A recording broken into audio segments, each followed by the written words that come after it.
সম্মানিত ভিউয়ার্স, কেমন আছেন সবাই? আশা করি আল্লাহর রহমতে ভালো আছেন, সুস্থ আছেন।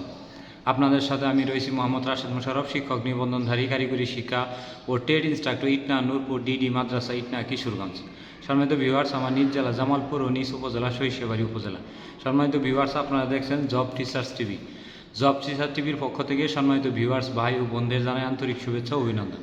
সম্মানিত ভিউয়ার্স, এখন থেকে মাত্র 200 টাকার বিনিময়ে আপনারা আমাদের ফোন সেবা গ্রহণ করতে পারবেন, অর্থাৎ শিক্ষক নিবন্ধন এবং সরকারি চাকরি রিলেটেড এবং পড়াশোনা সম্পর্কিত যে কোনো তথ্য আমাদের জানার জন্য দিনরাত 24 ঘন্টা যে কোনো সময় আমাদেরকে ফোন দিতে পারবেন।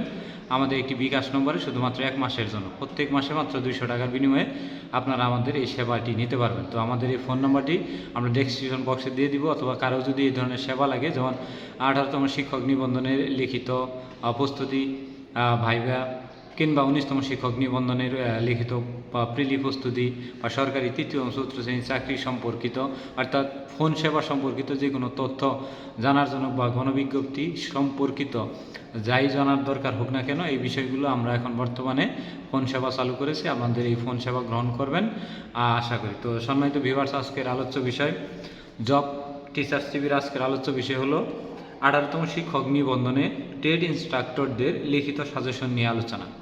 সম্মানিত ভিউয়ার্স, যেহেতু আমি আমার পরিচয়টি দিয়ে দিয়েছি, আমি 16তম শিক্ষক নিবন্ধনে ট্রেড ইনস্ট্রাক্টর পদে অ্যাপারেল ম্যানুফ্যাকচারিং বেসিক, যেটা বর্তমান নাম, আগে নাম ছিল ড্রেস মেকিং, সেই পদে লিখিত পরীক্ষা দিয়ে 62 মার্ক পেয়ে আমি 142 সিরিয়ালে ছিলাম 650-এর মধ্যে।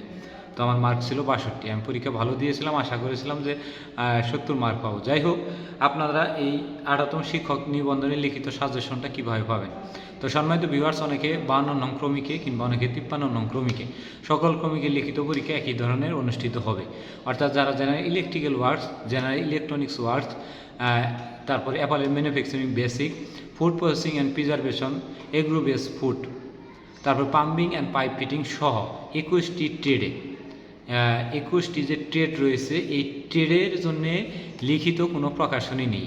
অর্থাৎ আপনাদের এই পরীক্ষাটি হবে 100 মার্কে, তার ভিতরে 6টা মার্ক থাকবে বড়, অর্থাৎ 6×10 = 60, এবং আর 8টি জন্য 5×8 = 40। অর্থাৎ এখানে 2-3টি প্রশ্ন বেশি থাকবে, ওইখানেও 2-3টি প্রশ্ন বেশি থাকবে।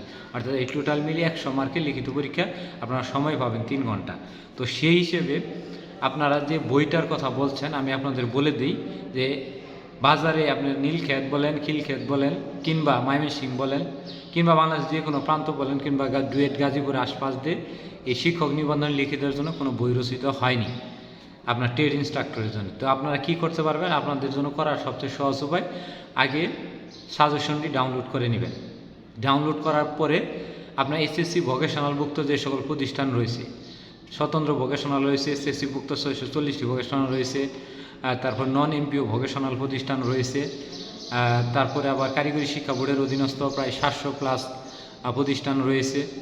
তো এইভাবে যেগুলো প্রতিষ্ঠান রয়েছে, এই প্রতিষ্ঠানের 9ম 10ম যেখানে চালু আছে, সেইখান থেকে যে আপনার ট্রেডের যে বইটি, অর্থাৎ ট্রেড 1 এবং ট্রেড 2, অর্থাৎ 9ম শ্রেণীর ট্রেড 1 বইটি আপনার সংশ্লিষ্ট ট্রেডের general electrical works trade 1, general electrical works trade 2, অর্থাৎ 9ম এবং 10মের এই দুটি বই সংগ্রহ করলে আপনাদের 80%, একেবারে হুবহু 80% কমন পাবেন। তবে আমি আপনাদের একটি বিষয় বলি যে এইভাবে আপনাদের, যেমন আপনার সাবজেক্ট হলো পাম্পিং অ্যান্ড পাইপ ফিটিং, এখন বলতে পারেন যে পাম্পিং অ্যান্ড পাইপ ফিটিং 7-8টা প্রতিষ্ঠান আছে, আপনাকে ওই 7-8টা প্রতিষ্ঠান থেকে আপনার বই কালেক্ট করতে হবে, তাছাড়া আপনি বাহিরে বই পাবেন না। ধরেন আপনার জেনারেল মেকানিক্স, আশেপাশে নিজ জেলাতে জেনারেল মেকানিক্সের কোনো প্রতিষ্ঠান নাই, তো আপনি পার্শ্ববর্তী জেলা থেকেও বই সংগ্রহ করতে হবে। অর্থাৎ আপনি লিখিত পরীক্ষা দেবেন, আপনি যে কোনোভাবেই হোক বই সংগ্রহ করতে পারেন। তবে যাদের জেনারেল ইলেকট্রিক্যাল ওয়ার্কস এবং অ্যাপারেল ম্যানুফ্যাকচারিং বেসিক বইটি লাগবে, আমরা সার্ভিস চার্জ সহ এই বইগুলো আমরা দিচ্ছি। এই দুটি বই যাদের ট্রেড 1 ট্রেড বইটি লাগবে, আমাদের মেসেঞ্জারে নক দিবেন কিংবা আমাদের ইউটিউবে কমেন্ট করবেন, আমরা 7 দিনের মধ্যে আপনার বই পৌঁছে দেবো আপনার নিজ ঠিকানায়, সুন্দরবন কুরিয়ার সার্ভিস কিংবা পোস্ট অফিসের মধ্যে দিয়ে। এটা শুধুমাত্র অ্যাপারেল ম্যানুফ্যাকচারিং বেসিক এবং জেনারেল ইলেকট্রিক্যাল ওয়ার্কস, এই দুটি বই আমি দিতে পারবো, যেহেতু আমার এখানে এই দুটি ট্রেড রয়েছে।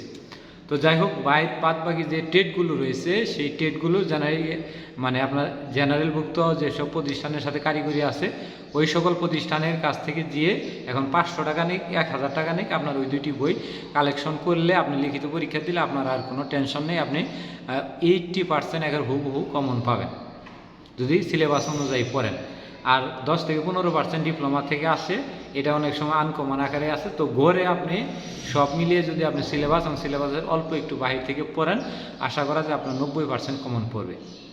এখন আরেকটি বিষয় আমি আপনাদের বলে দিই, এই সাজেশন নিয়ে আপনাদের যে সাজেশন নতুন দেওয়া রয়েছে সেই সাজেশন অনুযায়ী পড়বেন। আরেক ভাই আমাদের প্রশ্ন করছেন যে আমি তো বিএসসি ইঞ্জিনিয়ারিং পড়ে এগুলোতে পরীক্ষা দিচ্ছি, তো আমি কি মানে পুরাটা ইংলিশ মিডিয়ামের মতো দিলে আমার কোনো সমস্যা হবে?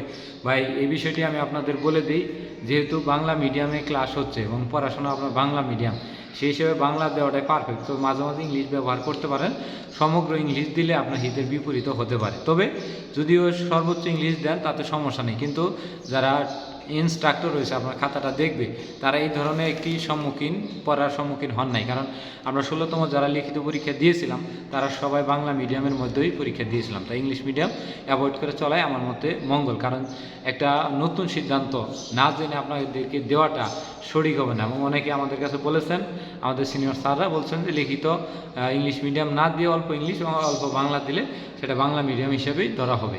তো এইভাবেই দিবেন।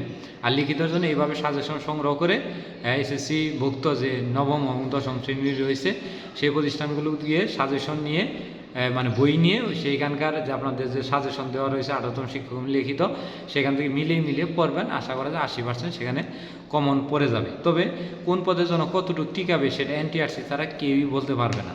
এবং আমার পদে শূন্য পদ নেই, আমাকে কি টিকাবে?